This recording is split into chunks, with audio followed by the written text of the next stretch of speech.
पिछले कुछ दिनों से दिल्ली की राजनीति में एक चर्चा बार बार सुनाई दे रही है। कहा जा रहा है कि प्रधानमंत्री नरेंद्र मोदी अपनी तीसरी सरकार का पहला और शायद आखिरी बड़ा कैबिनेट रिशल्फ करने की तैयारी में है। लेकिन इस बार चर्चा सिर्फ नए मंत्रियों की नहीं, बल्कि एक ऐसे नाम की है जो पिछले कई सालों से सरकार और संगठन दोनों में सबसे ताकतवर चेहरों में गिना जाता है, अमित शाह। इस बीच कई ऐसी घटनाएं हुई जिन्होंने इन चर्चाओं को और तेज कर दिया।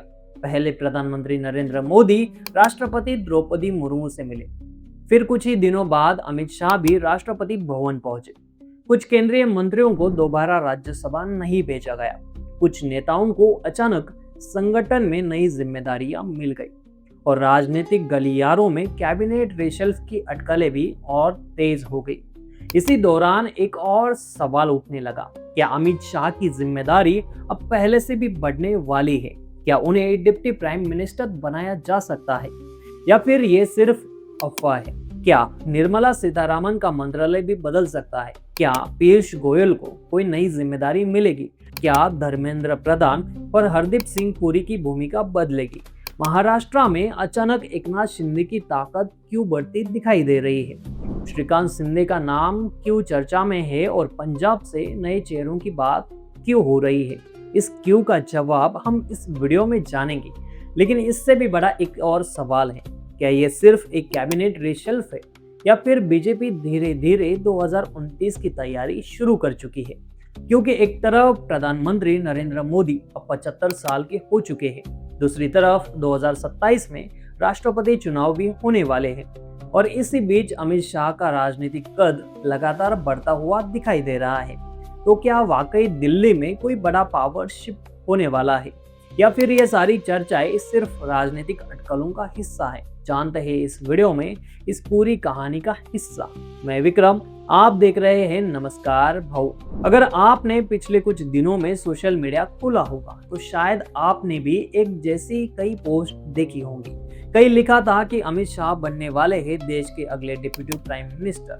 कई दावा किया गया कि मोदी सरकार में सबसे बड़ा बदलाव होने वाला है और कुछ लोगों ने तो यहाँ तक कहना शुरू कर दिया कि अब बीजेपी अपने अगले प्रधानमंत्री की तैयारी भी शुरू कर चुकी है। लेकिन जब हमने इस पूरे मामले के तह तक जाने की कोशिश की तो तस्वीर थोड़ी अलग दिखाई दी। सबसे पहले ये समझना जरूरी है कि अभी तक भारत सरकार, प्रधानमंत्री ऑफिस या बीजेपी की तरफ से कहीं भी ये नहीं कहा गया कि अमित शाह को डिप्टी प्राइम मिनिस्टर बनाया जा रहा है। यानी अभी तक ऐसा कोई आधिकारिक ऐलान नहीं हुआ है। फिर सवाल उठता है, अगर सरकार ने कुछ कहा ही नहीं तो इतनी बड़ी चर्चा शुरू कैसे हुई? दरअसल इसकी शुरुआत कैबिनेट रेशल्फ की खबरों से हुई। पिछले कुछ हफ्तों में कई बड़े मीडिया हाउस ने रिपोर्ट पब्लिश की कि मोदी सरकार अपनी तीसरी पारी का पहला बड़ा मंत्रिमंडल विस्तार का फेरबदल कर सकती है।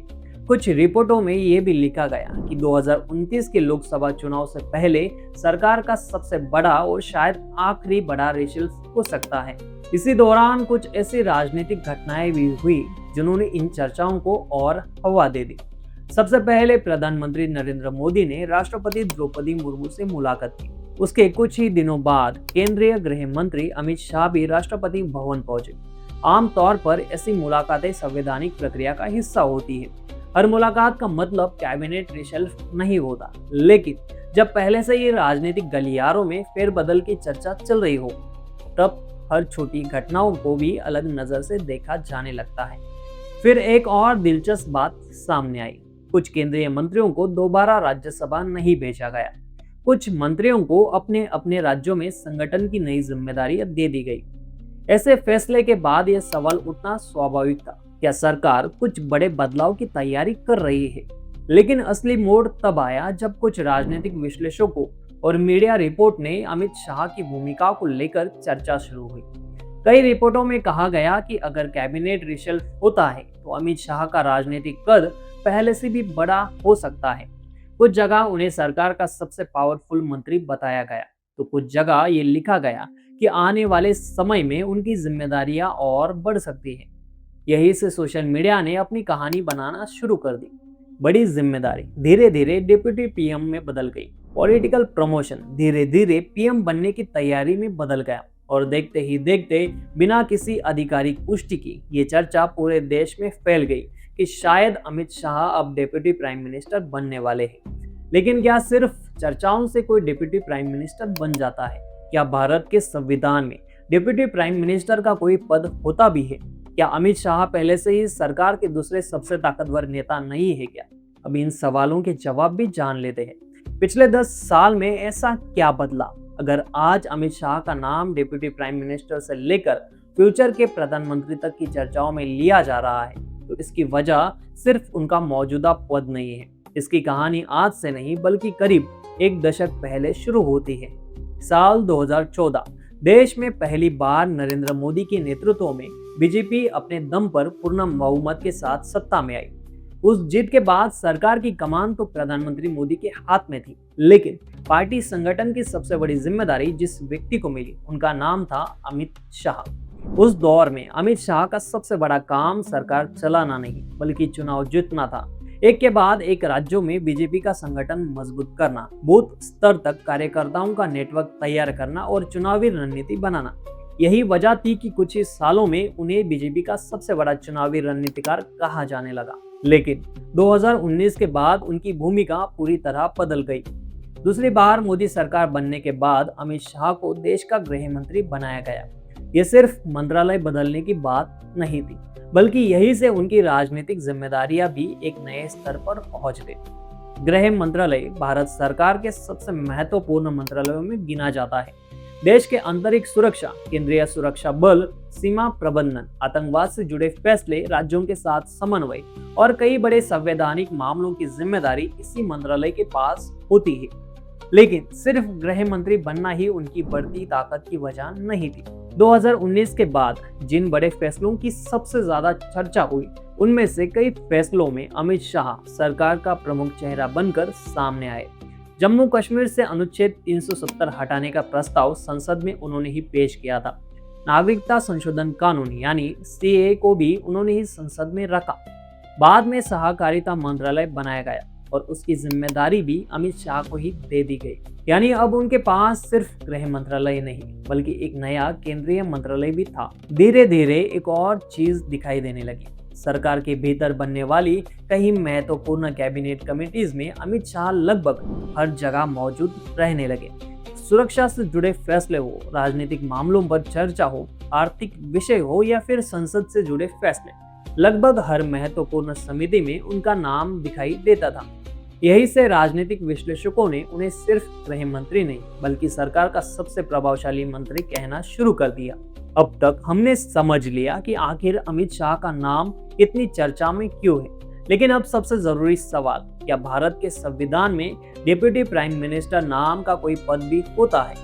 इस सवाल का जवाब शायद आपको भी हैरान कर सकता है। भारत के संविधान में कहीं भी डिप्टी प्राइम मिनिस्टर नाम का कोई संवैधानिक पद लिखा ही नहीं। जी हाँ, प्रधानमंत्री का पद संविधान में है, राष्ट्रपति का पद है, उपराष्ट्रपति का पद भी है, मंत्रिपरिषद का पूरा प्रावधान है, लेकिन डिप्टी प्राइम मिनिस्टर का कोई जिक्र नहीं मिलता। फिर सवाल उठता है, अगर ऐसा कोई संवैधानिक पद है ही नहीं, तो फिर देश में कई बार डिप्टी प्राइम मिनिस्टर कैसे बने? दरअसल डिप्टी प्राइम मिनिस्टर पूरी तरह एक पॉलिटिकल डेजिग्नेशन होता है, यानी सरकार चाहे तो किसी वरिष्ठ मंत्री को ये पद दे सकती है और चाहे तो बिना इस पद के भी सरकार बिल्कुल सामान्य तरीके से चल सकती है। इस पद के साथ संविधान कोई अतिरिक्त अधिकार नहीं देता। डिप्टी प्राइम मिनिस्टर भी वही शपथ लेते हैं जो बाकी केंद्रीय मंत्री लेते हैं। उनकी शक्तियां भी उसी मंत्रालय से तय होती है जो उन्हें दिया गया है। यानी अगर किसी नेता को डिप्टी प्राइम मिनिस्टर बना दिया जाए तो इसका मतलब ये नहीं कि वह अपने आप प्रधानमंत्री के बाद देश के दूसरे बड़े सबसे शक्तिशाली व्यक्ति बन जाएंगे। असल ताकत इस बात से तय होती है कि उनके पास कौन सा मंत्रालय है, प्रधानमंत्री का उन पर कितना भरोसा है, सरकार के बड़े फैसलों में उनकी कितनी भूमिका है और पार्टी संगठन में उनका कितना प्रभाव है।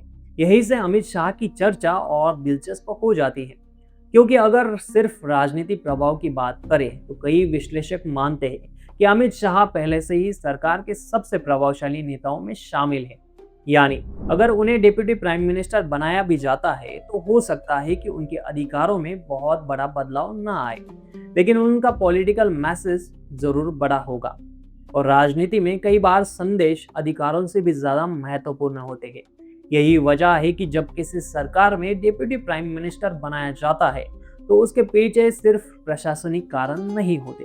कई बार ये गठबंधन के सहयोगियों के लिए संतुलित करने के लिए किया जाता है। कई बार किसी वरिष्ठ नेता को राजनीतिक पद को औपचारिक रूप से स्वीकार करने के लिए, और कई बार भविष्य की राजनीति को लेकर एक संकेत देने के लिए। यही से एक नया सवाल पैदा होता है, अगर अमित शाह को डिप्टी प्राइम मिनिस्टर बनाया जाता है तो आखिर संदेश किसके लिए होगा? इस बार भी कुछ ऐसा ही होता दिखाई दे रहा है। पिछले कुछ हफ्तों में कई ऐसी घटनाएं हुई जिन्होंने इन चर्चाओं को और मजबूत कर दिया। प्रधानमंत्री नरेंद्र मोदी की राष्ट्रपति से मुलाकात, उसके बाद अमित शाह राष्ट्रपति भवन जाना, कुछ मंत्रियों को दोबारा राज्यसभा न भेजा जाना और कुछ नेताओं को संगठन में नई जिम्मेदारियां मिलना, अलग अलग देखे तो ये सामान्य राजनीतिक घटनाएं लग सकती हैं। लेकिन जब ये सारी घटनाएं एक ही समय पर होती है तो स्वाभाविक रूप से सवाल उठने लगते हैं, क्या सरकार किसी बड़े बदलाव की तैयारी कर रही है?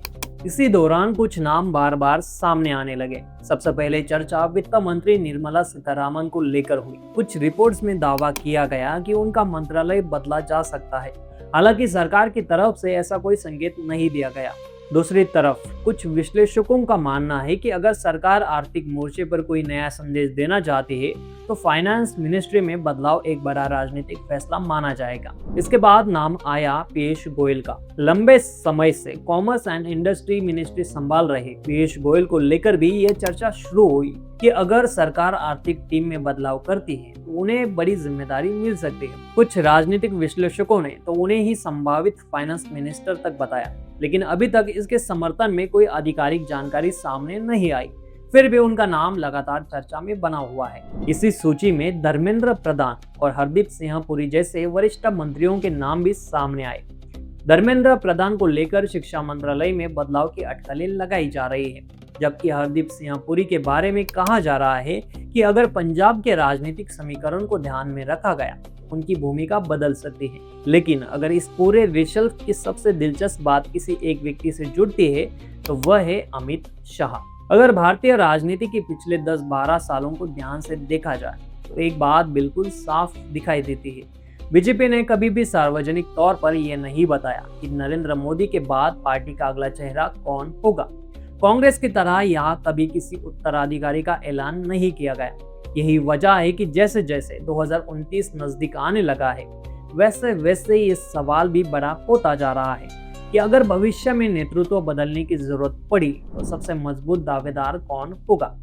यही सबसे पहले नाम आता है अमित शाह का। इसकी वजह सिर्फ ये नहीं कि वे देश के गृह मंत्री है, असली वजह ये है कि पिछले कई वर्षों में उन्होंने सरकार और संगठन दोनों जगह अपनी मजबूत पकड़ बनाई है। एक तरफ वे देश के गृह मंत्री है, दूसरी तरफ सहकारिता मंत्रालय भी उनके पास है और सरकार की लगभग हर महत्वपूर्ण कैबिनेट कमेटी में उनकी मौजूदगी दिखाई देती है। बीजेपी के चुनावी अभियान से लेकर संगठन के विस्तार तक पिछले एक दशक में उनकी भूमिका लगातार बढ़ती गई है। यही कारण है कि जब भी फ्यूचर के नेतृत्व की चर्चा होती है तो सबसे पहले नाम अक्सर अमित शाह का ही लिया जाता है। लेकिन कहानी यही खत्म नहीं होती। अगर सिर्फ जनाधार की बात करें तो उत्तर प्रदेश के मुख्यमंत्री योगी आदित्यनाथ का नाम भी उतनी ही मजबूती से सामने आता है। लगातार दूसरी बार उत्तर प्रदेश में सरकार बनाना, राष्ट्रीय स्तर पर अपनी अलग पहचान बनाना और पार्टी के कार्यकर्ताओं के बीच लोकप्रिय बने रहना, इन सब ने योगी आदित्यनाथ को भी भविष्य के बड़े नेताओं की सूची में खड़ा कर दिया है। हालांकि पिछले कुछ समय में योगी आदित्यनाथ को लेकर भी कई तरह की बातें सामने आई।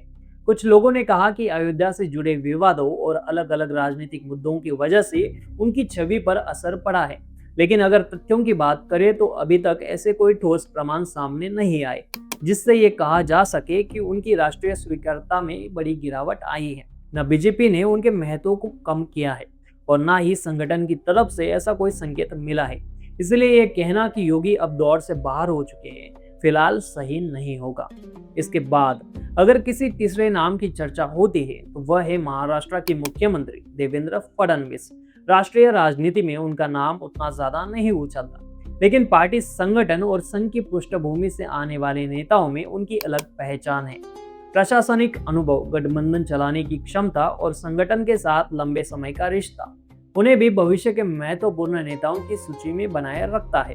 हालांकि फिलहाल उनका पूरा ध्यान महाराष्ट्र की राजनीति पर है, लेकिन राष्ट्रीय स्तर पर उनका नाम पूरी तरह गायब भी नहीं है। वहीं सड़क परिवहन मंत्री नितिन गडकरी का नाम भी समय समय पर सामने आता रहा है। विकास कार्यों और इंफ्रास्ट्रक्चर प्रोजेक्ट की वजह से उनकी लोकप्रियता सिर्फ बीजेपी तक सीमित नहीं है। विपक्ष के कई बड़े नेता भी उनके नाम की तारीफ करते रहते हैं, लेकिन पार्टी संगठन पर जिस तरह की पकड़ अमित शाह की मानी जाती है, वैसी स्थिति गडकरी के मामले में दिखाई नहीं देती। इसलिए उन्हें एक सम्मानित और प्रभावशाली मंत्री जरूर माना जाता है, लेकिन मौजूदा राजनीतिक समीकरण में वे सबसे आगे दिखाई नहीं देते। अगर इन सभी नामों को एक साथ रखकर देखा जाए तो एक दिलचस्प तस्वीर सामने आती है। योगी आदित्यनाथ के पास जनाधार सबसे मजबूत माना जाता है। देवेंद्र फडणवीस के पास प्रशासन और संगठन का अनुभव है। नितिन गडकरी के पास विकास की छवि है, लेकिन सरकार और संगठन दोनों जगह एक साथ जिस नेता का प्रभाव सबसे ज्यादा दिखाई देता है वह फिलहाल अमित शाह है।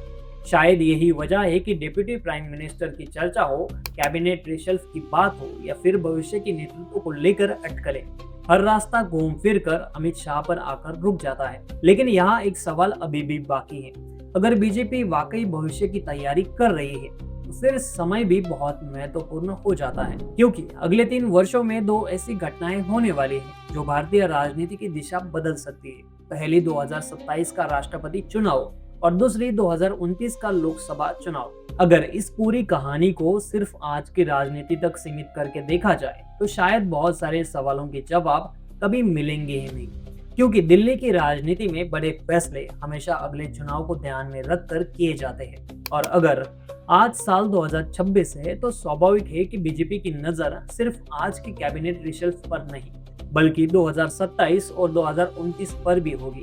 यही वजह है कि हमें एक बार फिर प्रधानमंत्री नरेंद्र मोदी पर भी नजर डालनी होगी, क्योंकि अमित शाह को लेकर चल रही चर्चा कहीं ना कहीं जाकर मोदी से भी जुड़ती है। प्रधानमंत्री नरेंद्र मोदी इस समय 75 वर्ष के हो चुके हैं। जैसे ही उन्होंने ये उम्र पार की, सोशल मीडिया पर एक पुरानी चर्चा फिर से शुरू हो गई।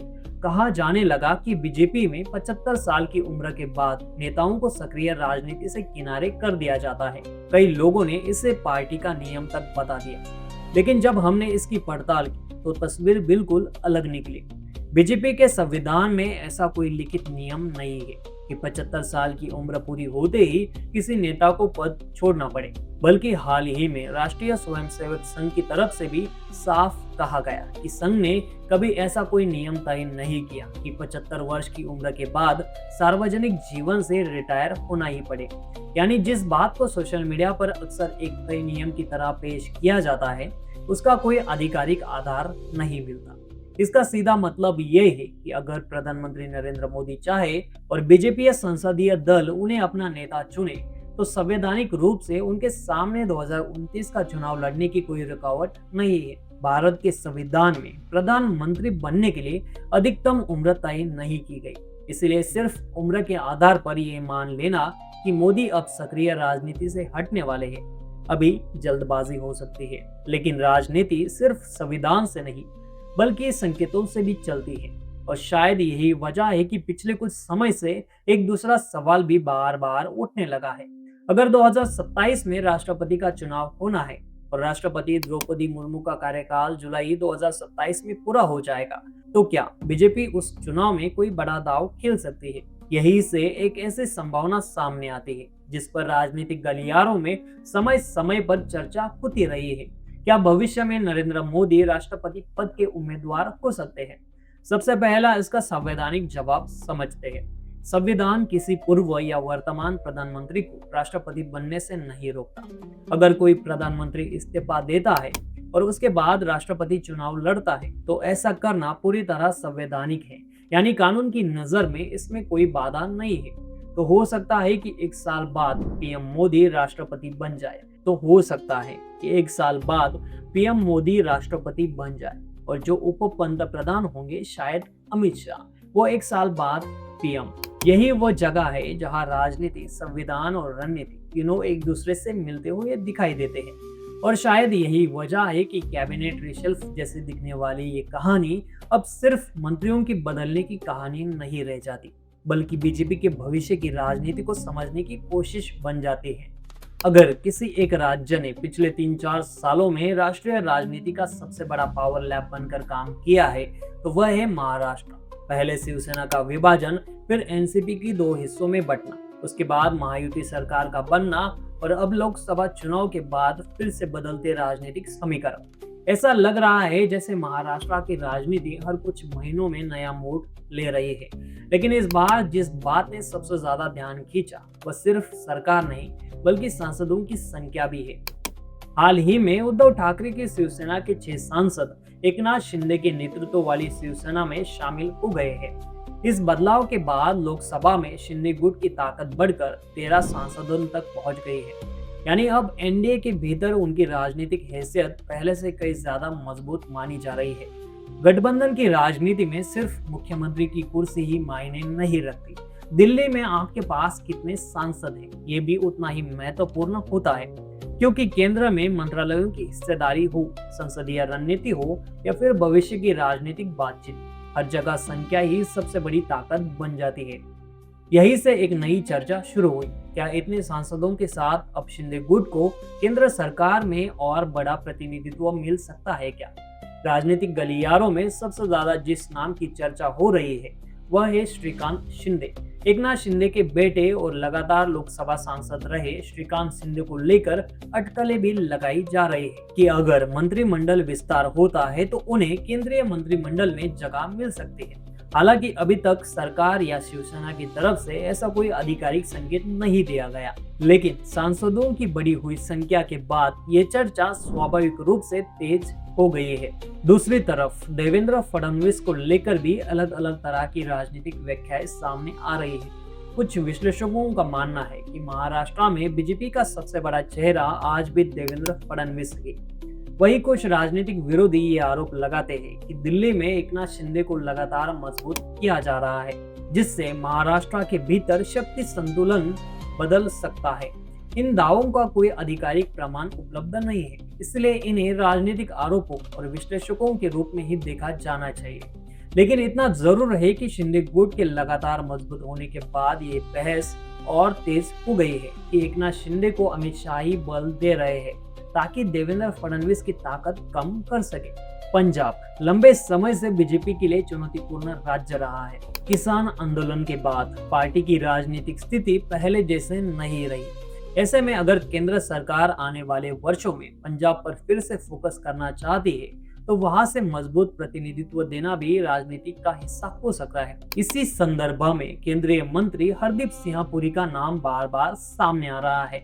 वे लंबे समय से केंद्र सरकार के महत्वपूर्ण मंत्रियों में शामिल रहे हैं और प्रशासनिक अनुभव भी रखते हैं।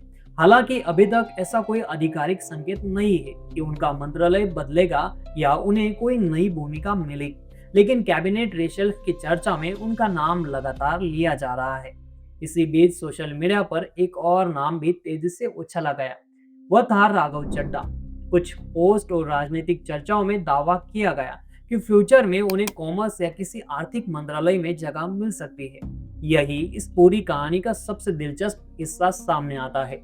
पिछले कुछ दिनों में जिन जिन नामों की चर्चा हुई उन्हें अगर एक साथ रखा जाए तो ऐसा लगता है जैसा पूरा देश एक बड़े राजनीतिक पजल को हल करने की कोशिश कर रहा है। कोई निर्मला सीतारामन को लेकर अटकलें लगा रहा है तो कोई पीयूष गोयल को नई जिम्मेदारी से जोड़ रहा है, कोई धर्मेंद्र प्रधान के भविष्य पर चर्चा कर रहा है। महाराष्ट्र में श्रीकांत शिंदे का नाम सामने आ रहा है, पंजाब में हरदीप सिंह पुरी को लेकर बातें हो रही है और इन सब के बीच अगर किसी एक नेता का नाम हर चर्चा का केंद्र बना हुआ है तो वह है अमित शाह। अब जरा एक बार पूरी टाइमलाइन को शुरुआत से आखिर तक जोड़कर देखते हैं, क्योंकि कई बार राजनीति में कोई एक घटना बहुत बड़ी नहीं होती, लेकिन जब कोई छोटी छोटी घटनाएं एक समय पर होने लगती हैं तब उनके मायने बदल जाते हैं। सबसे पहले चर्चा शुरू हुई कि मोदी सरकार अपनी तीसरी बार का पहला बड़ा कैबिनेट रेशल्फ कर सकती है। राजनीतिक गलियारों में यह भी कहा जाने लगा कि 2029 के लोकसभा चुनाव से पहले शायद यही सबसे बड़ा और आखिरी फेरबदल हो सकता है, यानी सरकार के पास अपनी टीम को नए सिरे से तैयार करने का यही सबसे बड़ा मौका हो सकता है। हालांकि इस पर अब तक कोई आधिकारिक घोषणा नहीं हुई, लेकिन चर्चाओं का दौर यही से तेज हुआ। इसके कुछ ही समय बाद प्रधानमंत्री नरेंद्र मोदी राष्ट्रपति द्रौपदी मुर्मू से मिलने पहुंचे। उनके बाद केंद्रीय गृह मंत्री अमित शाह भी राष्ट्रपति भवन जाकर उनसे मुलाकात की। फिर एक और घटनाक्रम सामने आया। कुछ केंद्रीय मंत्रियों को दोबारा राज्यसभा नहीं भेजा गया। कुछ मंत्रियों को संगठन में नई जिम्मेदारी दे दी गई। कुछ राज्यों में पार्टी के नए प्रदेश अध्यक्ष नियुक्त किए गए। सामान्य परिस्थितियों में ये फैसले अलग अलग दिखाई देते हैं, लेकिन जब इन्हें एक साथ देखा जाए तो सवाल उठने लगा कि क्या बीजेपी सिर्फ संगठन नहीं बल्कि सरकार की टीम भी नए सिरे से तैयार कर रही है। अगर एक कदम पीछे हटकर पूरी तस्वीर को देखा जाए तो सबसे दिलचस्प बात यह नहीं कि अमित शाह को लेकर चर्चा हो रही है। सबसे दिलचस्प बात यह है कि आखिर ये चर्चा अभी क्यों शुरू हुई, क्योंकि अमित शाह कोई नए नेता नहीं है। वे पिछले कई सालों से देश के गृह मंत्री हैं, बीजेपी के सबसे बड़े चाणक्य में गिने जाते हैं और सरकार के लगभग हर बड़े फैसले का हिस्सा रहे हैं। फिर ऐसा क्या बदल गया कि अचानक उनके नाम के साथ deputy prime minister, bigger role और फ्यूचर लीडरशिप जैसे शब्द जुड़ने लगे? शायद इसका जवाब सरकार के कामकाज में नहीं बल्कि राजनीति के कैलेंडर में छुपा हुआ है। अगर आज 2026 चल रहा है तो इसका मतलब ये भी है कि 2029 के लोकसभा चुनाव में अब बहुत ज्यादा समय नहीं बचा। आम लोगों को 3 साल लंबा समय लग सकता है, लेकिन किसी राष्ट्रीय राजनीतिक दल के लिए यही वह समय होता है जब अगले चुनाव की तैयारी सबसे गंभीर तरीके से शुरू होती है। संगठन को मजबूत करना, राज्यों में नए समीकरण बनाना, सहयोगी दलों को संतुलित रखना, सरकार के प्रदर्शन की समीक्षा करना और जरूरत पड़ने पर मंत्रिमंडल में बदलाव करना, यह सब आखिरी 6 महीने में नहीं होता। इसकी तैयारी काफी पहले शुरू हो जाती है और बीजेपी को तो वैसे भी 24 घंटे काम करने वाली पार्टी कहा जाता है। यही वजह है कि पिछले कुछ महीनों में सिर्फ सरकार के भीतर ही नहीं, पार्टी संगठन में भी लगातार बदलाव देखने को मिले हैं। कई नए प्रदेश अध्यक्ष बनाए गए, कई नेताओं की जिम्मेदारियां बदली गई, तो कई पुराने चेहरों की जगह नए नेताओं को आगे लाने की कोशिश दिखाई दी। अलग अलग देखे तो ये सामान्य राजनीतिक फैसले लग सकते हैं, लेकिन जब सरकार और संगठन दोनों जगह एक साथ हलचल दिखाई देने लगे, तब ये सवाल उठना स्वाभाविक है कि क्या बीजेपी अपनी एक तीसरी पारी के अगले चरण की तैयारी कर रही है। इस पूरी तस्वीर में एक और बात भी नजर आती है। 2024 के चुनाव के बाद बीजेपी की सरकार जरूर बनी, लेकिन इस बार उसे अपने सहयोगी दलों के साथ मिलकर सरकार चलानी पड़ रही है। ऐसे में अब सिर्फ बीजेपी के भीतर संतुलन बनाना काफी नहीं है, बल्कि एनडीए के सहयोगियों की राजनीतिक अपेक्षाओं को भी ध्यान में रखना पड़ता है। महाराष्ट्र में बदलते समीकरण हो, बिहार की राजनीति हो, आंध्र प्रदेश हो या दूसरे राज्य, हर जगह केंद्र सरकार को यह देखना पड़ता है कि किस राज्य और किस सहयोगी को कितना प्रतिनिधित्व दिया जाए। इसलिए अगर आने वाले दिनों में मंत्रिमंडल में बदलाव होता है तो उसे सिर्फ बीजेपी का आंतरिक फैसला मानना शायद पूरी तस्वीर नहीं होगा। अब तक हमने जो भी बातें की उनमें कुछ तथ्य थे, कुछ राजनीतिक घटनाएं थी और कुछ ऐसी संभावनाएं थी जिन पर लगातार चर्चा हो रही है। लेकिन अब सबसे बड़ा सवाल यही है कि अगर आने वाले दिनों में कैबिनेट रिशफ होता है तो आखिर तस्वीर कैसे बन सकती है। पहली संभावना सबसे सामान्य मानी जा रही है। हो सकता है सरकार सिर्फ सीमित स्तर पर मंत्रिमंडल में फेरबदल करे, कुछ मंत्रालय बदले जाए, कुछ नए चेहरों को मौका मिले, कुछ वरिष्ठ नेताओं की जिम्मेदारियां बदले और कहानी वही खत्म हो जाए। ऐसे में अमित शाह गृह मंत्री के तौर पर ही काम करते रहे और डिप्टी प्राइम मिनिस्टर जैसी सारी चर्चाएं सिर्फ चर्चाएं बनकर रह जाए। अगर ऐसा होता है तो ये भारतीय राजनीति में कोई असामान्य बात नहीं होगी। पहले भी कई बार बड़े बड़े कयास लगाए गए, लेकिन अंतिम सूची आने पर तस्वीर बिल्कुल अलग निकलती है। लेकिन दूसरी संभावना थोड़ी अलग है और शायद इसी ने सबसे ज्यादा सुर्खियां बटोरी है। अगर सरकार अमित शाह को औपचारिक तौर पर डिप्टी प्राइम मिनिस्टर जैसी जिम्मेदारी देती है तो उनका राजनीतिक संदेश क्या होगा? सबसे पहले ये साफ कर दे कि अभी तक सरकार की तरफ से ऐसा कोई भी संकेत नहीं दिया गया, लेकिन अगर भविष्य में ऐसा फैसला होता है तो इसे सिर्फ एक नया पद देने के रूप में नहीं देखा जाएगा। इसे इस बात के संकेत के तौर पर भी देखा जा सकता है कि बीजेपी ने अपना अगला पीएम फेस चुन लिया है। तो हमारे ख्याल से अगर अमित शाह को डिप्टी प्राइम मिनिस्टर बना देते हैं तो हो सकता है अगले 1 साल बाद मोदी पंतप्रधान पद से इस्तीफा दे दे और बाद में उन्हें राष्ट्रपति बना दिया जाए और जो Amit Shah deputy prime minister बने हुए थे उन्हें पीएम पद मिल जाए। क्योंकि राजनीतिक भूचाल अभी हमें देखने को नहीं मिल रहा, लेकिन उसके कंपन अभी से महसूस हो रहे हैं। खैर, इस पर आपके क्या विचार है कमेंट में जरूर बताना। वीडियो पसंद आए तो इसे लाइक और सब्सक्राइब जरूर कर दीजिए। मिलते हैं अगले वीडियो में। नमस्कार।